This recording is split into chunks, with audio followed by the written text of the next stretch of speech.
कि रुकी हो जानी झुकी हो जानी अरे टूटी हो नाही मनसु भैया छात्र ला लड़ी हो लड़ैया मनसु भैया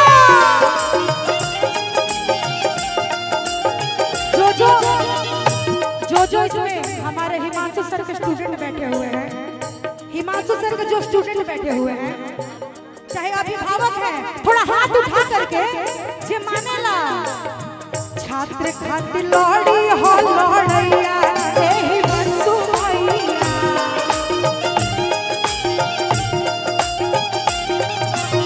समाज खातिर लड़ी हो लड़ैया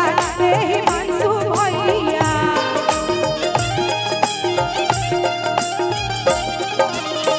टूटी हो जानी झुकी हो जानी रुकी हो नाही मनसु भैया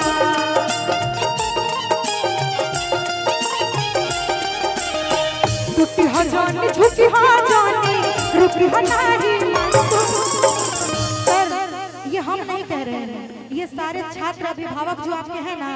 वो कह रहे हैं कि छात्र खातिर लड़ी हो लड़ैया मनसु भैया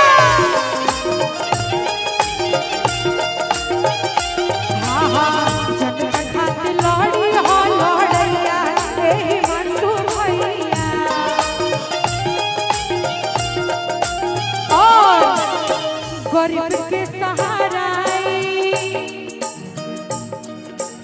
सहारा युवती के जात पत न जानत सबसे रहत की तमील के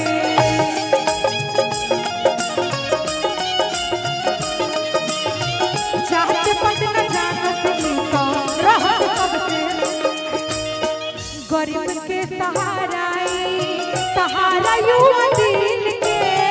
जात पत न जानत की तो रहत सबसे मिल के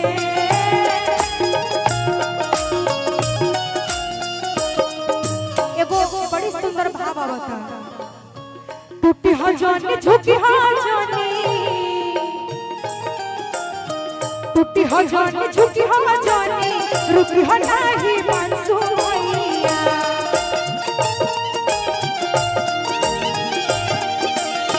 टूटी हो जानी झुकी हो जानी रुकी हो नाही मनसु भैया जनता ला लड़ी हो लड़ैया मनसु भैया जनता ला लड़ी हो लड़ैया मनसु भैया जनता ला लड़ी हो लड़ैया मनसु भैया जनता ला लड़ी हो लड़ैया मनसु भैया। जो भी हमारे हिमांशु सर को मानते हैं एक जोरदार ताली बजा दें।